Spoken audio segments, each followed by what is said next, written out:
Salut à tous, alors c'est Frédéric Delavie. Alors ce soir je voulais vous faire une petite vidéo d'actualité, mais petite vidéo philosophique, petite vidéo scientifique, pour vous lire quelques petits textes que j'ai écrits, petits textes en rapport avec ce que nous vivons actuellement, petits textes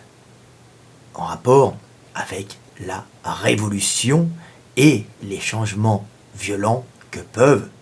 en fin de compte, subir les sociétés humaines quand l'énergie est mal répartie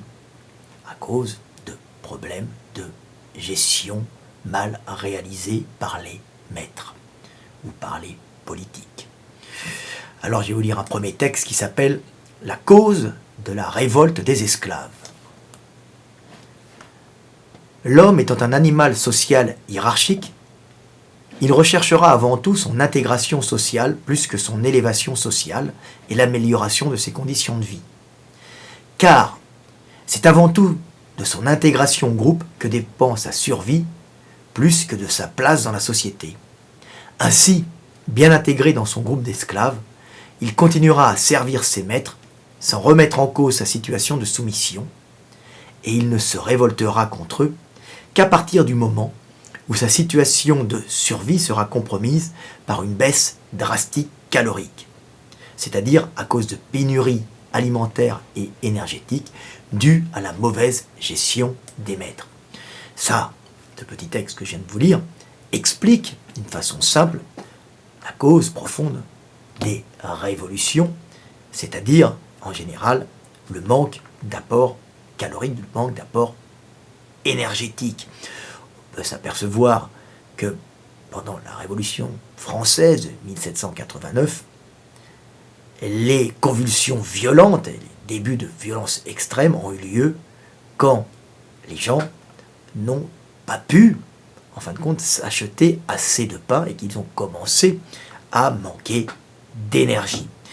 La plupart des hommes ne recherchent pas forcément la montée sociale. Les hommes cherchent à être intégrés dans un groupe, parce que l'homme étant un animal social, le groupe est le garant de la survie de l'individu, et nous sommes programmés avant tout pour nous intégrer dans un groupe, que ce soit le groupe des esclaves ou le groupe des maîtres. L'homme recherche son intégration avant de rechercher la montée sociale, et les révolutions viennent avant tout pas pour monter socialement, mais quand il y a des baisses drastiques énergétiques. Car l'homme n'est pas programmé pour monter socialement, il est programmé pour être intégré dans un groupe hiérarchique, tout simplement. Le second texte s'appelle « Régner par les taxes et les aides sociales ». Alors bien sûr, ce texte est un texte qui est plus en rapport avec notre société française, qui est une société où le gouvernement, où nos maîtres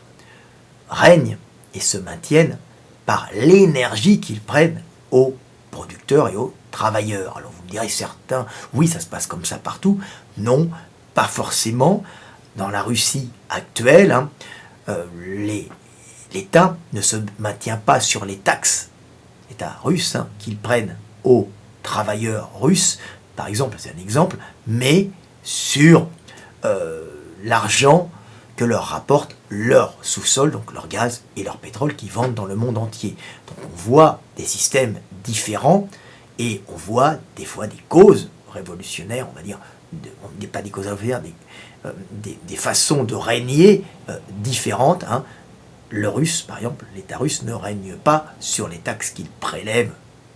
sur son peuple, mais sur l'énergie du sous-sol que le peuple exploite, bien sûr,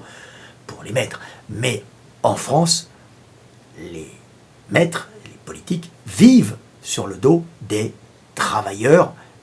et vivent sur ce que produisent, en fin de compte, les classes moyennes, laborieuses et les petits entrepreneurs. Donc je vais vous lire ce texte qui s'appelle « Régner par les taxes et les aides sociales ». Les maîtres modernes se maintiennent au sommet de la pyramide sociale, c'est-à-dire à la place où l'énergie ou richesse est la plus abondante, en faisant eux-mêmes les lois qui permettent la surtaxation des esclaves producteurs pour empêcher ceux-ci de s'enrichir et ainsi d'acquérir leur liberté et de concurrencer par leur puissance énergétique leurs maîtres. Les maîtres, avec cynisme, se maintiennent également au sommet de la pyramide en distillant, par le biais des aides sociales aux pauvres sans fonction productrice, juste assez d'énergie récupérée par les taxes sur les esclaves travailleurs pour que les pauvres aient juste assez pour manger, se vêtir et se loger, et oublier l'estomac rempli de merde, tout en vie de rébellion. Alors ce texte est un texte qui est bien plus adapté au système français, et on voit que le système français est fait pour maintenir, en fin de compte, les producteurs dans une situation d'infériorité, en les empêchant de monter socialement, en les empêchant de s'émanciper, d'acquérir assez d'énergie pour concurrencer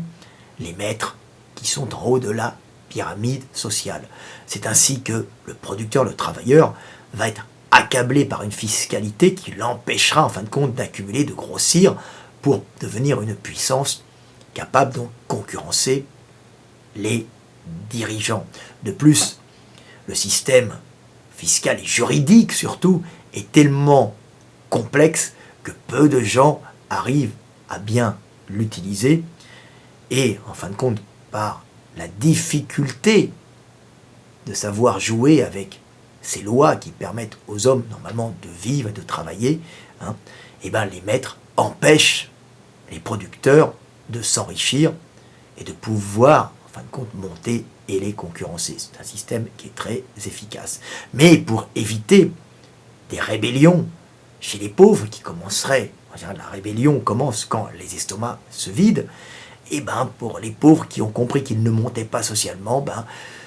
l'État leur donne en fin de compte des RSA, des aides en tout genre, qui sont en vérité des aides prises sur le dos des travailleurs, qui sont en fin de compte ponctionnés pour nourrir les pauvres,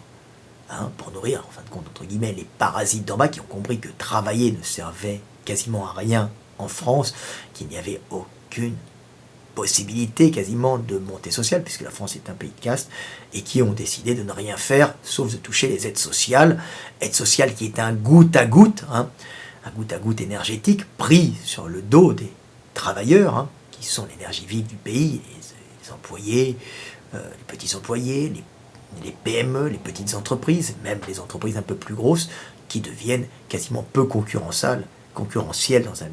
monde de libre-échange, puisque le système de taxation pour nourrir les pauvres et les empêcher de se rebeller, avec des RSA, avec des aides en tout genre, des HLM pas chers, des aides au logement, est fait justement pour éviter cette révolution, parce que la révolution en général vient du bas, puisque quand les gens commencent à manquer de nourriture, c'est ces gens qui se rebellent d'une façon extrêmement violente, et c'est ces gens-là qui sont instrumentalisés par ceux qui se trouvent juste en dessous des maîtres pour pouvoir les remplacer. Et nos maîtres français sont actuellement bien trop gourmands, ils règnent par la surtaxation, et des travailleurs en les empêchant de monter, les petites PME, empêchant les gens de devenir de plus en plus puissants pour remplacer les maîtres, mais aussi en donnant du goutte à goutte aux esclaves, aux gens qui ne travaillent pas, aux pauvres de la base, pour que ceux-ci ne se rebellent pas et ne fassent pas vaciller, en fin de compte, ce système social profondément injuste. Voilà, petit texte pour vous expliquer comment fonctionne le système français, régné par les taxes et les aides sociales. Les taxes empêchant les classes moyennes de s'enrichir, et les aides sociales empêchant les pauvres de se rebeller. Tout ça pour faire vivre une oligarchie de politiques parasites, vivant sur le dos des travailleurs, des producteurs. Alors le dernier texte s'appelle « Régulation énergétique révolutionnaire ». Les hommes confrontés à la baisse de leurs apports énergétiques et à l'impossibilité de se loger, de se chauffer, de travailler et enfin de manger, acculés à la misère, ils finissent en crise convulsive violente par détruire et piller tout ce qui leur semblera luxe et accumulation énergétique excessive. C'est un classique dans toutes les sociétés humaines où l'énergie est mal répartie. Ainsi, même si les riches n'ont rien volé et que leurs possessions ont été acquises honnêtement, ils se feront piller et détruire. L'homéostasie étant une loi universelle, en cas d'inégale répartition énergétique, que ce soit en physique, en biologie ou en économie, l'énergie tend à se répartir inéluctablement d'une façon uniforme. Voilà, petit texte pour vous montrer qu'en fin de compte, ce à quoi nous assistons actuellement, dans une phase de révolution, est dû, en fin de compte, tout simplement, à une mauvaise répartition énergétique et à cette célèbre loi de l'homéostasie, puisque l'énergie est faite pour circuler et surtout pour se répartir d'une façon uniforme dans l'espace. Les hommes ayant trop accumulé d'énergie, quand un certain niveau, quand certaines parties de la population se retrouvent privées de cette énergie, il s'ensuit en général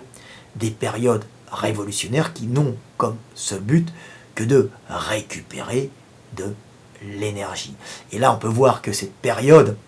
révolutionnaire est due principalement aux hausses des taxes qui empêchent les gens de manger, puisqu'on arrive à un certain niveau où les travailleurs pauvres commencent à ne plus pouvoir manger en fin de mois et sont obligés de se manger, de se loger, même de rouler et aller travailler, et sont obligés d'avoir recours à des emprunts à 18,5%, c'est-à-dire des droits au découvert à la banque, ce qui est honteux, pour pouvoir acheter de quoi manger en fin de mois. Alors ça commence avec juste les 2 derniers jours, puis après 3 jours, 4 jours, 5 jours, et plus ça devient dur, plus les gens désespérés vont se mettre à passer à l'action. Et les gilets jaunes ont démarré avec justement baisse de leur possibilité, une baisse de leur possibilité d'accumuler de l'énergie, de pouvoir se nourrir en fin de mois. On arrive dans un système qui est un peu comme les prémices de la Révolution française de 1789, où, en fin de compte, c'est le fait d'avoir le pain qui devenait trop cher qui a privé les gens de leurs calories pour les faire vivre, et ils commençaient à ne plus pouvoir manger. Et on arrive en France à un niveau où les gens ne peuvent plus réellement manger en fin de mois. Ils arrivent à remplir leur estomac avec des produits de mauvaise qualité pendant quasiment tout le mois, et à la fin, ils se retrouvent avec un frigo vide alors qu'ils travaillent en permanence. Tout ça pour payer des taxes et nourrir, en fin de compte, des politiques parasites qui vivent sur le dos des travailleurs. Donc, c'est des causes simples, ce ne sont que des causes énergétiques qui génèrent les révolutions. C'est juste la loi d'homéostasie, c'est-à-dire la loi de répartition énergétique uniforme. Quand il y a des bulles d'accumulation énergétique à un endroit et quand à un autre endroit l'énergie manque, tout ça va se répartir. Et en général, les gens qui manquent d'énergie, s'ils sont plus nombreux, vont aller la chercher chez ceux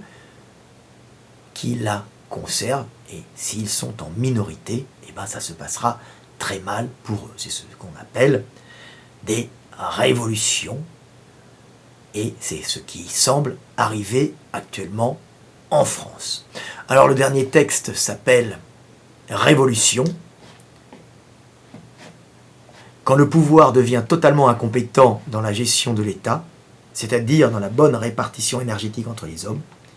l'organisme État se modifie dans des convulsions destructrices, convulsions qui ont pour but de modifier le système,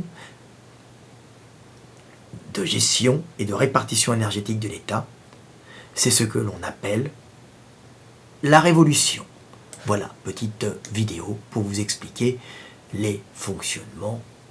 énergétiques du monde et les causes énergétiques de la révolution et de toutes les révolutions. A bientôt, c'était Fred Delavier.